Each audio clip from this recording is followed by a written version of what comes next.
जैसे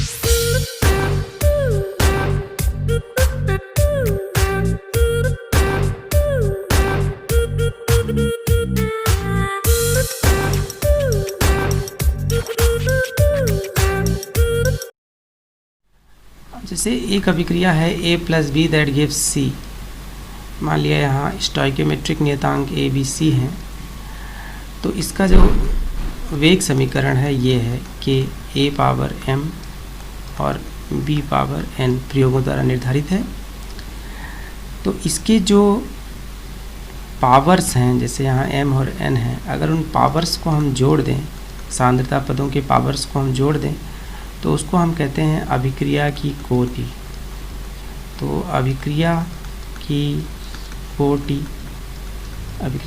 क्या होती है? सांद्रता पदों के घातों का योग। तो और अगर हम कहें कि कोटि विद रिस्पेक्ट टू A, यानी A के सापेक्ष कोटि क्या है? तो m है। अगर हम कहें कोटि विद रिस्पेक्ट टू B, तो वो क्या है? n है।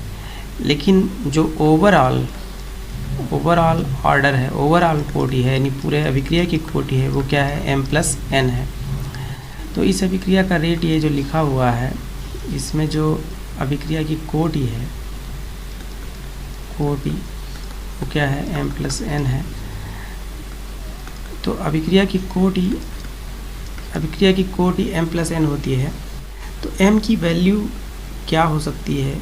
m की वैल्यू या n की वैल्यू 1, 2, 3, 4 कोई भी वैल्यू हो सकती है। 0.5, 1.5, यानी फ्रैक्शंस में भी हो सकती है, पॉइंट में भी हो सकती है।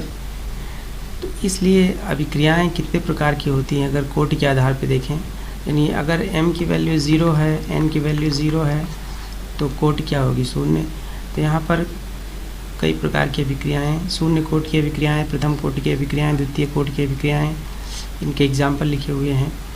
अब जैसे मान लिया शून्य कोटि की अभिक्रिया है, इसका रेट जो होगा, चूँकि पहले से पता है अभिक्रियाएं शून्य कोटि की हैं, तो यहाँ पर KH2 की पावर 0, Cl2 की पावर 0, यानी ये अभिक्रिया अगर किसी बंद पात्र में हो रही है, इसके अंदर H2 और Cl2 हैं, तो हम H2 और Cl2 की सांद्रता चाहे जितना बढ़ा दें, अभिक्रिया का वेग प्रभावित नहीं होगा। यहाँ पर इस अभिक्रिया की जो कोटि है वो 0 है।